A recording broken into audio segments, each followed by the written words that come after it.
let's talk about that. You guys dropped your label. Tell me about what led to that decision and how you're feeling about that decision. I think it was over time, things just kind of changed a little bit.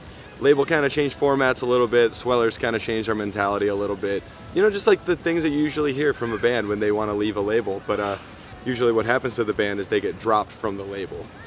You're not making enough money, you know, you're not selling enough records, we don't want to work with you anymore, that kind of thing. But, you know, we actually kind of came to them first and said, I think we're out, man, I think we're done. And of course, they were a little bit surprised, but at the same time, who's going to be bummed out about saving a whole lot of money by not putting out another band that's not selling a ton of records? So it was very painless, and we were very surprised at how painless it was. But the second that we left, it was just very like, whoa, like look at all this stuff we can do now that we were never able to do before. I think that was the best part of it. I think a big part too is like we never angry at the people at the label or the label itself. A lot of people think there's some weird like vendetta we have against them. The reality of it is, you know, things just didn't work out over time. Obviously, you know, we were upset over time, and they're, you know, still doing well. Like the band Fun is breaking records, you know, but there's a certain type of band that does really well.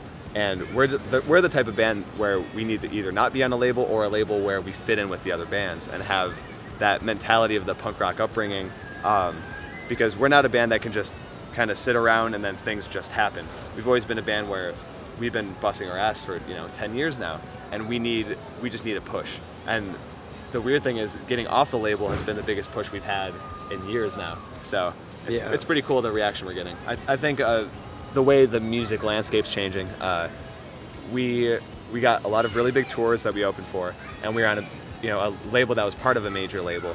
So there's these 3 tiers of that. So whereas a band going, we have some idea, hey label, we want to do this, we'd have to wait for this every time. It'd be this tiered question asking kind of thing. And it was like 15,000 middlemen kind of that we had to go through. So things took a little bit longer in that aspect. But the thing is, a lot of bands aren't as hands-on as we are, and that's why it didn't work for us. So a lot of people would just go, yeah, I'm fine with whatever. And with us, we're like, we need to do this. I have this idea, let's take control. And then, the ideas were kind of stifled or dumbed down over time, and then we just gave up. So, a lot of bands got to do some crazy things that we always been trying to do. Or, let's say, us opening these bigger tours. In theory, we're playing to a lot of people, but these bands that were developing with their friends over time doing these small tours, you could do small tours forever and they may not do anything.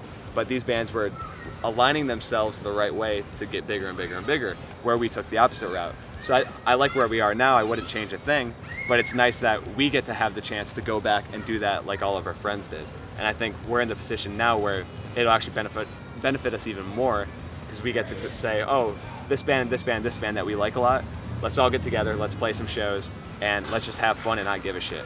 And that's how it should be. Yeah, as far as popularity goes, we're kind of in the same spot as a lot of our peers. So being off the label and then kind of just like looking around, it's just like, cool, we're all here, we're all in this place, and we're ready to move on. You guys this year are celebrating your 10th anniversary as a band.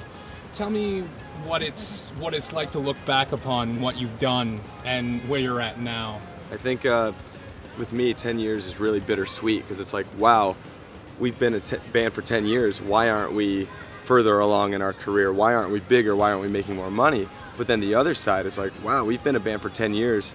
We're playing shows where kids are coming up and saying, this is my first time hearing you. How have I not heard of you before? I love your band. So we have this two-sided thing where it's like you kind of get upset. You're like, oh man, like maybe I should quit. Maybe I should go get a day job. Like, but then someone like that comes up to you and you realize you have so much more room to grow, so much more touring to do, so many more songs to write. So 10 years, like, it's cliche to say it's just the beginning, but it's a new beginning, and like we've learned so much. Like you said, with Good For Me, it was a very nostalgic kind of like feel-good record. And that's because we were feeling good, we were happy. The record before that, Ups and Downsizing, was like, it's cold outside. We're pretty bitter, like we're gonna write songs about like all these emotions that we're feeling living in the state of Michigan. This new EP that we're doing, we're back to being pissed off, like Good For Me happened. We got out all the good vibes, and then now it's just like, everybody. So it's gonna be great to get out these 5 songs. But yeah, that's kind of where we are now. It's just like, it's come full circle after 10 years.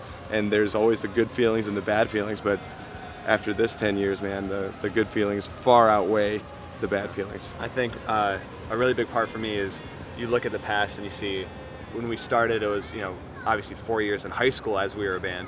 So, you know, we'd play at like lunchtime and kids would throw breadsticks at us and like, you guys suck, this is lame. And we're like, never won a battle of the bands either. Yeah, never won a battle of the bands, never did any of that kind of stuff. Never won anything to begin with. We were always this weird underdog band that no one cared about. And the best part is all these cool local bands, they started breaking up and we just kept going. And that's our thing. We were never, you know, this big touring machine from the beginning.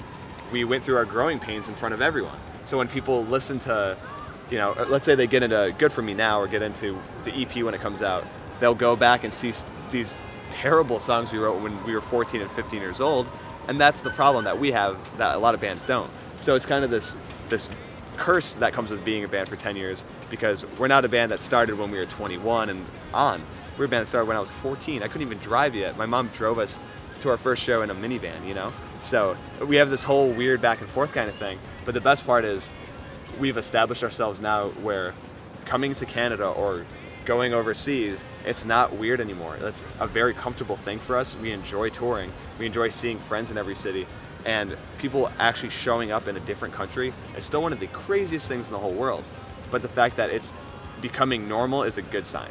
And I think that's one of the best parts of it. So now we're kind of trying to take control and do things the way we've always wanted to do, where we get to start saying no to things. We get to start, you know, picking and choosing. And I think that's where everything's just going to take off. So another 10 years. It's cold outside, but